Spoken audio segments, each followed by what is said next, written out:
Bonjour, bonjour. On se retrouve pour une petite vidéo en F18 pour continuer sur l'armement laser, parce qu'on avait simplement vu le pod sur la dernière vidéo.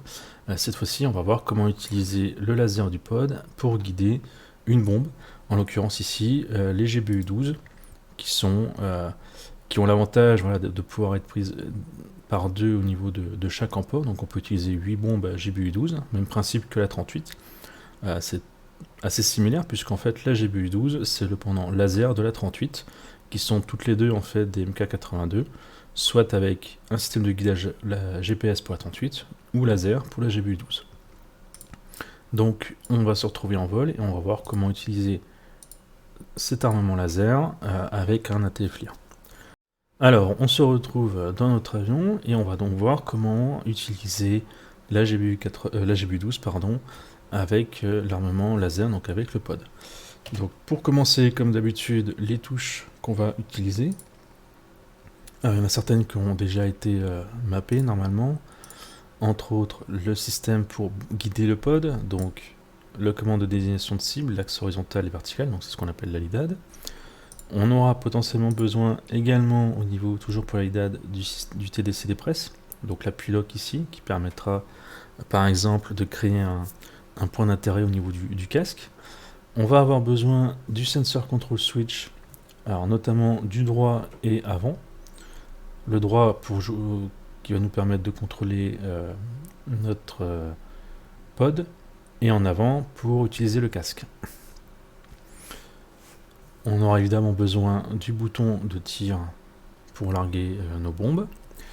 Mais ça, ce n'est pas obligatoire. Vous pouvez aussi mapper l'interrupteur qui permet d'armer le laser. Mais ça peut également se faire à la souris. Donc voilà pour les différentes touches à utiliser et à mapper. Alors, la GBU-12, en fait, vous allez voir que le plus gros, ça reste le pod. Une fois qu'on a compris le pod, les bombes laser sont assez simples à utiliser. Donc pour en revenir au pod, il faut tout d'abord l'allumer. Donc si vous êtes au sol à froid, il ne faut pas oublier de le mettre sur on. Il faut plusieurs minutes pour qu'il soit prêt. Donc il ne faut pas oublier, parce qu'une fois arrivé sur zone, c'est trop tard. Le laser, là on ne va pas l'activer tout de suite, mais on l'activera quand on sera sur zone. On va passer en R tout grande et on va mettre notre pod ici. On reviendra sur le pod pour trouver nos cibles un peu après. Concernant nos bombes, donc pour la GBU-12, son code c'est 82LG. Il faut en fait spécifier le code laser qui va pouvoir être suivi par la bombe. Donc ça peut être le code de votre pod, mais ça peut être le code laser d'un drone ou d'un collègue qui vous lase sur zone. Donc il faut pour ça rentrer le code. Alors, il y a deux manières de faire. Soit on appuie sur une bombe. Vous voyez ici, on a des X. Ça indique qu'on n'a pas de code laser de rentrée. Donc soit vous cliquez sur la bombe, vous faites code, et puis vous rentrez votre code. Donc par défaut c'est 1688. Vous voyez qu'il a changé ici. Soit vous ne cochez pas votre bombe, mais vous cliquez directement sur code ici. Et là en fait vous allez rentrer le code laser pour toutes vos bombes. Vous allez voir, d'un coup on a rentré toutes les bombes. Bon, ça permet d'aller plus vite si c'est le même code pour chaque bombe. Donc comme pour toutes les autres bombes, on peut régler le mode de tir, donc soit en auto notamment ou en CCIP. Donc là évidemment c'est le plus simple, hein, c'est en mode auto. Donc l'ordinateur va calculer tout seul le point de largage, l'avion reste à plat et vous avez juste à larguer votre bombe lorsque vous êtes à distance. Le fuse, pareil, comme pour les bombes GPS, il faut le mettre sur instant ou en délai si vous voulez que ça explose avec un retard. On va le mettre sur instant. Et voilà, c'est tout ce qu'on a à faire. Alors si vous le souhaitez, vous pouvez larguer plusieurs bombes en un seul passage. Par contre, elles vont toutes aller au même endroit. Même si vous mettez une distance, en fait, elles vont suivre votre pointeur laser et elles vont aller au même endroit. Donc ça n'a pas forcément d'intérêt, sauf par exemple si vous avez besoin de larguer plusieurs bombes sur une même cible, parce qu'une seule bombe n'est pas suffisante pour la détruire. Dans ce cas, par exemple, vous pouvez larguer 4 bombes d'un coup. L'intervalle ici n'a pas vraiment d'intérêt. Donc on va remettre une bombe, voilà. Hop. Donc là on est ok. Là-dessus, il n'y a plus rien à faire. Maintenant, ce qu'il faut, c'est trouver nos cibles.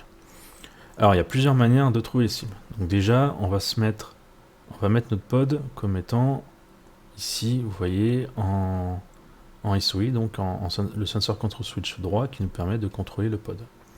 Donc on trouve ce dont on avait déjà parlé, hein. On a ici IR TV, on a le niveau de zoom, évidemment que vous pouvez remapper, j'ai oublié de vous le donner. Donc le niveau de zoom, hein, c'est l'élévation d'antenne qui permet de zoomer avec le pod, ici. Voilà, donc on peut zoomer et dézoomer. IR TV, on peut changer le mode d'affichage, voilà. Et donc si on veut trouver les cibles, eh bien, soit vous arrivez comme ça en cherchant à localiser une cible, c'est pas forcément le plus simple. Vous pouvez avoir un waypoint qui vous est donné soit par la mission, soit par un JTAC, soit par un collègue qui va vous amener sur une zone ou carrément sur votre cible. Donc là par exemple le waypoint 1, moi il est sur une cible, je fais waypoint designate et hop, on a le pod qui se retrouve sur zone. Donc là si je zoome, on voit qu'on a des targets. Donc là pour rappel, hein, comme vous êtes lié à votre waypoint, vous ne pouvez plus bouger le pod. Donc pour ça il faut bouger, voilà, en refaisant un sensor control switch droit pour avoir accès au pod. Hop, là on peut l'enlever, parce que sinon si on recycle, en fait on se retrouve à chaque fois au même endroit. Donc là, par exemple, si le waypoint était par là, on peut tout à fait rebouger notre pod et puis se dire, ça c'est la cible qui m'intéresse. D'accord. Alors là, pas besoin de faire un TDC press pour créer un point ou pour loquer ou pour quoi que ce soit. Il vous suffit simplement d'avoir le point central, celui qui sera votre laser, et de le mettre sur votre cible. Et de réajuster la zone si besoin, ou si c'est une cible qui se déplace, de verrouiller en track. Donc là par exemple, si vous voyez ici, on voit des... Hop, voilà, on voit des cibles qui bougent. Donc le gros avantage d'un tir par laser, c'est qu'on peut larguer une bombe sur une cible en mouvement, ce qui n'est pas possible en GPS. Donc pour ça, une fois que vous l'avez repéré, vous devez passer avec les deux traits verticaux, vous passez en track point, et le pod va utiliser en fait la différence de contraste entre ce que vous essayez de loquer et le reste du retour vidéo, pour essayer de verrouiller une cible, et il va la suivre. Donc évidemment, il faut toujours ensuite la garder au niveau de son pod, sinon vous allez perdre votre cible. Donc une fois qu'on a localisé sa cible, on va maintenant armer le laser. Donc on arme notre laser ici, sur arme. Alors on n'oublie pas, dès qu'on va larguer la bombe, le laser va repasser sur off. Donc pour l'armement suivant, il faudra réarmer le laser. Ensuite, donc là on voit en fait notre cible est ici. On voit au niveau du pod. Vous avez ici trigger, si vous le boxez, il faudra laser manuellement avec la gâchette de tir, donc la gâchette classique, donc avec voilà celle-ci, avec le bouton de détente de canon. Si vous voulez un las automatique, on ne boxe pas.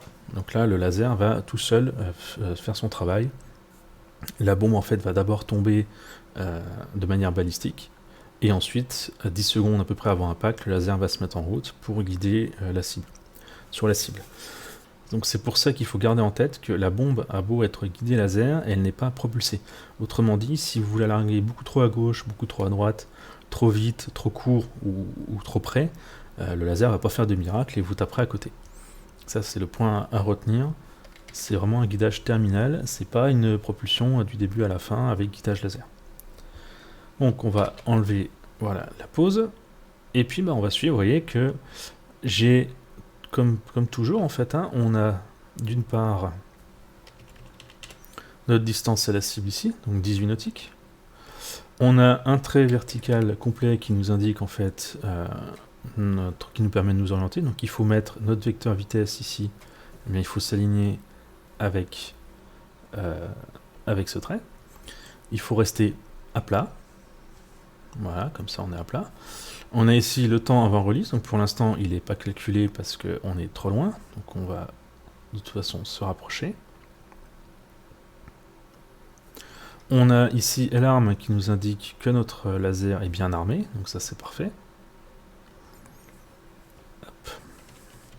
On vérifie, le code laser est OK. Donc si vous êtes en mode airground et en mode de tir et que vous voyez code qui clignote ici, c'est simplement que vous avez oublié de mettre un code laser. Ou qui ne... Donc ça, ça vous fait un rappel et vous ne pouvez pas tirer la bombe de toute façon. Donc là, on voit que le release est en train de décompte, donc il va aller jusqu'à 0. Dans les 10 dernières secondes, on va avoir une barre horizontale qui va descendre le long de la ligne verticale. Et une fois que la barre croise le vecteur de vitesse, vous restez appuyé sur le bouton de largage et la bombe sera tirée. Donc là, on est à 50 secondes. Je vais accélérer un tout petit peu le temps. Hop.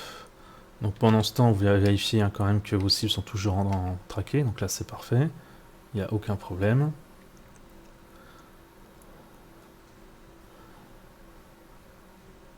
« 20 secondes. Donc on voit en plus la ligne qui se déplace parce que nos cibles se déplacent également. Donc il faut essayer de rester le plus centré possible.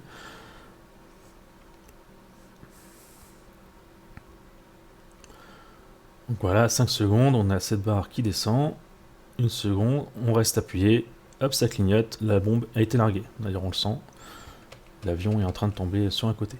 Donc là, il faut absolument garder le pod sur votre cible, puisque là, pour l'instant, le laser n'est pas actif et la bombe n'est pas guidée. Elle ne fait que tomber. On voit laser qui décompte, ici, 13 secondes. Donc ça, c'est le temps avant que le laser soit actif. Donc là, il faut garder vraiment le pod en gardant en tête que le pod est sur votre gauche. Donc il faut faire en sorte qu'il puisse garder le track. Donc là, vous voyez, on est arrivé à 1 au niveau du laser, on est passé à 0, on a tout qui clignote, on a LTDR au-dessus qui s'est mis. Donc là, c'est le laser qui est vraiment actif. TTI, c'est le temps avant impact. Là, vous allez voir que normalement, la bombe, et bien voilà, elle vient de taper notre cible. BTR détruit. Donc le niveau de destruction est le même que les GBU 38. Donc si ça tape en plein centre, ça vous détruit un char. Si vous tapez à côté, ça fait pas beaucoup de dégâts. Donc là, si on regarde, eh ben, le laser s'est coupé. Donc il faut le réactiver pour de nouveau pouvoir larguer une bombe. Alors si vous larguez une bombe en ayant oublié de l'activer, c'est pas forcément perdu. Il faut réactiver manuellement ici le laser, ensuite boxer trigger, et enfin utiliser l'interrupteur de tir, la gâchette de tir, pardon, pour pouvoir déclencher manuellement le laser, jusqu'à l'impact. Et là, ça fonctionnera. Là, vous voyez que si j'appuie sur la gâchette de tir, on voit LTDR qui clignote, ce qui indique que le laser est en train d'être utilisé. Alors que là, il est juste armé.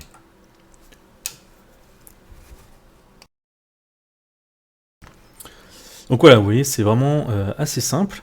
Alors, autre petite chose, si jamais vous n'arrivez pas à avoir votre cible, il y a aussi, vous pouvez également utiliser le casque. Donc là, par exemple, on voit que mes cibles sont en dessous. Là, on a dans le casque le diamant qui correspond au pod. Alors, si on veut l'enlever pour ne plus être sur zone, on appuie sur la touche ici de fin de désignation unlock, qui permet d'enlever le verrouillage du pod. Si on veut maintenant, eh bien on dit tiens, on voit un départ missile par exemple par ici, ou alors on nous dit votre cible elle est en bout de piste. Plutôt que d'essayer de faire bouger le pod comme ça sans savoir trop vers où on peut utiliser le casque. Pour ça, on va faire un sensor control switch O. On voit qu'on a un viseur ici qui est apparu sur le casque. Et on va faire un TDCD press pour créer un point d'intérêt au niveau du point central. Donc là, par exemple, si je veux viser à peu près la fin de piste, je vais mettre mon casque par là, je vais faire un TDCD press. Voilà. Ensuite, je refais un SOI, un sensor control switch droit pour passer sur mon pod. Et là, on va voir que si je me remets là, voilà, on est au niveau de la zone, au niveau de notre piste. Et ensuite, on peut peut-être plus facilement aller chercher nos cibles parce qu'on a vu un départ missile, parce qu'on voit des tirs, etc., ou parce qu'on nous a guidés là-dessus. Plutôt de n'avoir aucune information, et puis de bouger comme ça le pod, alors que la fenêtre, elle est quand même pas forcément très grande. Si votre pod il est très très loin, ou même simplement devant vous, vous ne pourrez pas faire grand-chose. Donc, je rappelle, hop, je veux j'ai des ennemis dans une zone d'intérêt, je regarde au casque, hop, sensor control switch haut, un TDCD press, j'ai mon pod à un endroit que je veux, je passe tout de suite sur le sensor control switch droit pour revenir sur mon pod et je peux me déplacer. Je peux passer ensuite par exemple en zone track ou essayer de verrouiller une cible qui m'intéresse. Hop, je veux revenir en mode libre, j'appuie une fois sur le unlock. Voilà, là je suis en mode libre. Je veux que le pod revienne devant lui, j'appuie 2 fois sur le unlock. Et dans ce cas, il va repointer devant moi. Voilà pour la GBU 12, hein, qui est donc une bombe assez simple d'utilisation, comme vous avez pu le voir. On verra que on a l'équivalent de la GBU 31 qui est la GBU 10, donc une bombe de 2000 livres, qui est intéressante sur des cibles, des bunkers, des bateaux, des choses comme ça. Et on verra ensuite la GBU 24 qui a une particularité en plus, puisqu'elle peut être tirée en fait en mode avec un mode particulier qui permet de la tirer très très bas en mode pop en enlevant certaines sécurités. Donc ça, on verra ça dans d'autres vidéos. Sur ce, eh bien, merci d'avoir regardé cette vidéo et à une prochaine.